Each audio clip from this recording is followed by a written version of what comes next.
Hello friends, welcome to my channel. Friends, माछ मांस तो আমরা প্রায় খেয়ে থাকি, কিন্তু আজ আমি তোমাদের সঙ্গে যে রেসিপি শেয়ার করব সেটা হলো কলার মোচার একটি নতুন রেসিপি। বন্ধুরা, আজ আমি তো রান্না করব নারকেলের দুধ দিয়ে কলার মোচার একটি খুবই সুস্বাদু রেসিপি। দেখো, এই নারকেলের দুধ দিয়ে কলার মোচা রান্না করার জন্য আমাদের কিন্তু বিশেষ কোনো উপকরণের প্রয়োজন নেই। খুবই সাধারণ উপকরণ দিয়ে আমরা এই রান্নাটি খুবই সহজভাবে করে নিতে পারবো। নিয়েছি আমি 8-10টি শুকনো লঙ্কা, 1 চামচ মতো সরষে নিয়ে নিয়েছি সরিষার তেল, নিয়ে নিয়েছি একটি বড় সাইজের গোটা পেঁয়াজ আমি কেটে রেখেছি।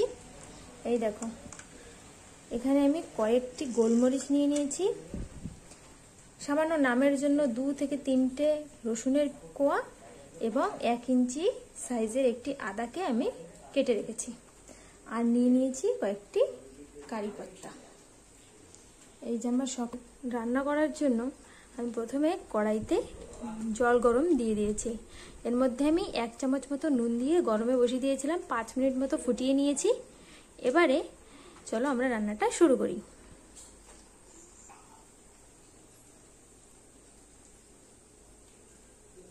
ফ্রেন্ডস, এই নারকেলের দুধ দিয়ে কলার মোচা তোমরা একবার হলেও ট্রাই করে দেখো।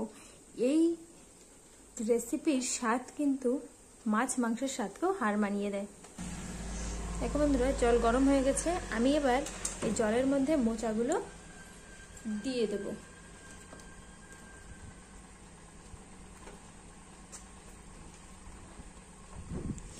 এই গরম জলের মধ্যে একটু নুন দিয়ে ফুটিয়ে নিয়েছি। এর মধ্যে মোচাগুলো দেওয়ার কারণ হলো মোচা থেকে যে একটা কালা কষ বেরোয় সেটা যাতে কিছুটা হলেও কমে যায়। আমরা এর মধ্যে এটাকে বেশি সময় রাখবো না, জাস্ট দেব আর উঠিয়ে নেব।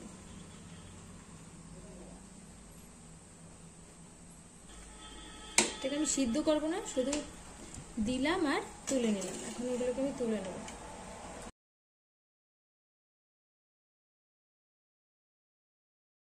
পর আমাদের তৈরি করে নিতে হবে একটা মশলা।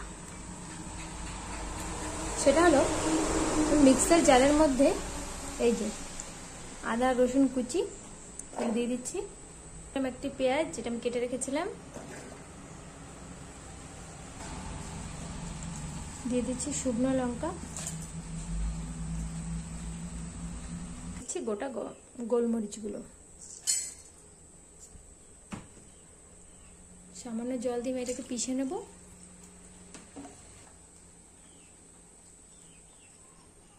আমি কড়াই বসিয়ে নিয়েছি, কড়াইয়ের মধ্যে দিয়ে দিচ্ছি সামান্য তেল। খুব বেশি তেল দেওয়া যাবে না, নারকেলের দুধ থেকেও তেল বেরোবে। গরম হয়ে গেছে, এবার তেলের মধ্যে দিয়ে দেবো 1 চামচ মতো সর্ষে,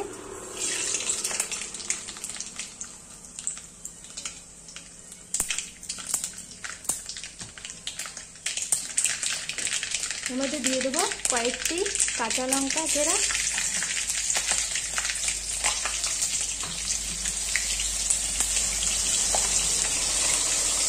আর দিয়ে দেবো কারি পাতা।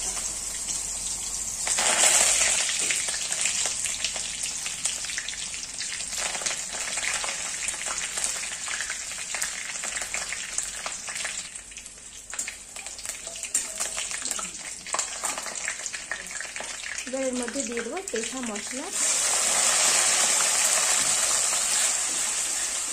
মশলাটা ভাজা ভাজা করে নিতে হবে।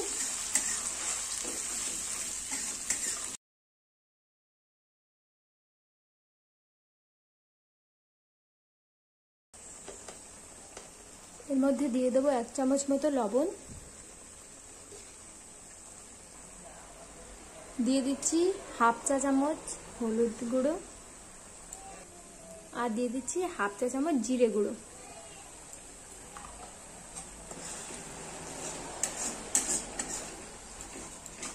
এবার মশলাটাকে ভালো করে কষিয়ে নিতে হবে।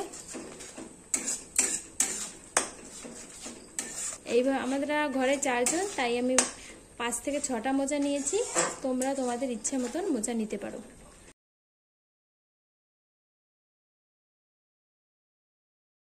দেখছো মশলাটা ভাজা হয়ে গেছে। দেখো মশলা থেকে তেল ছেড়ে দিয়েছে। এবার আমি এর মধ্যে দিয়ে দেবো নারকেলের দুধ। গামলা মতো আধা লিটারের বেশি আছে, আমি নারকেলের দুধ বের করে নিয়েছি। এবার এটা আমি এর মধ্যে দিয়ে দেবো।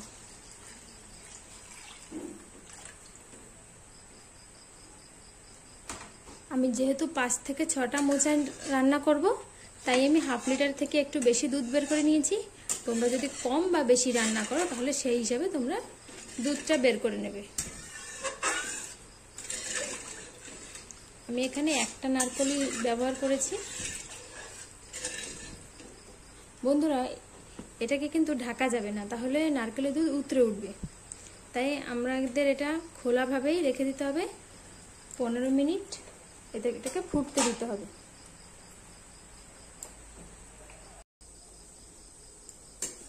নারকেলের দুধ ফোটা শুরু হয়ে গেছে। নারকেলের দুধটা ফুটতে ফুটতে সামান্য একটু কমে গেলে আমরা এর মধ্যে মোচাগুলোকে এক একে অ্যাড করে দেবো। এই রান্না খুবই সহজ। সমস্ত উপকরণ তুমি গুছিয়ে নিতে পারলেই রান্নাটা করা হয়ে যায় খুবই ইজি। খুব তাড়াতাড়ি এই রান্নাটা হয়ে যায়। দেখো দুধ ফোটা শুরু হয়ে গেছে।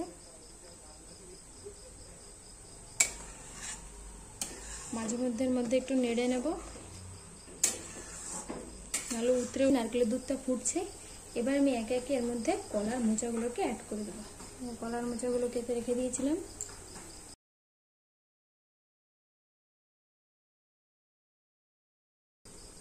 এইভাবে দিয়ে দেবো, ঢাকার প্রয়োজন নেই। অল্প আছে রান্নাটা হবে, সকল মোচা কিন্তু খুব সুন্দরভাবেই সেদ্ধ হয়ে যাবে। রান্নাটা যেমন সুস্বাদু তেমনি কিন্তু স্বাস্থ্যকর। কলার মোচা আমাদের শরীরের জন্য খুবই ভালো, সেটা তো আমরা সকলেই জানো। কলার মোচার বিভিন্ন রেসিপি করেও খেয়ে থাকো, তো এই রেসিপিটা একবার করে খেও। এইভাবে এবার আঁচটা কমিয়ে দিয়ে আরও 15 মিনিট মতো হতে দেবো।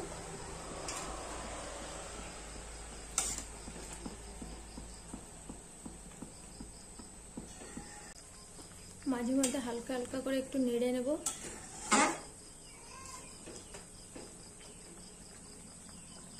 রান্নাটা কিন্তু প্রায় হয়ে এসছে। দেখো মোচাগুলো কিন্তু একটু ভাঙেনি, কিছু হয়নি, এরকমই আছে। মোচাগুলো গলে গেছে, দেখলেই বোঝা যাচ্ছে। এই দেখো একদম গলে গেছে, নরম হয়ে গেছে, সিদ্ধ হয়ে গেছে মোচাগুলো। দেখো ফ্রেন্ডস, আমার রান্নাটা হয়ে গেছে। এখন আমি লাস্টে এর মধ্যে দিয়ে দেবো 1 চামচ জিরে গুঁড়ো।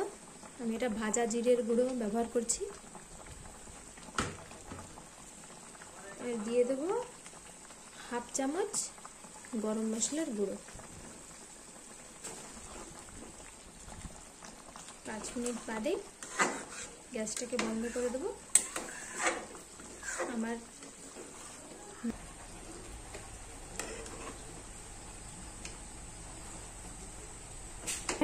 আমাদের নারকেল দুধে কলার মোচা রেসিপি কিন্তু তৈরি হয়ে গেছে।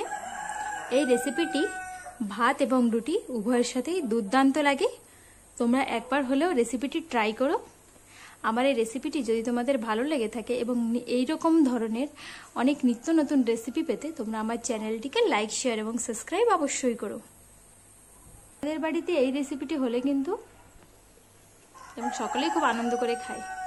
তোমরা একবারের জন্য হলেও করে খেও, কমেন্ট করে জানিও তোমাদের কেমন লেগেছে। Bye, thank you.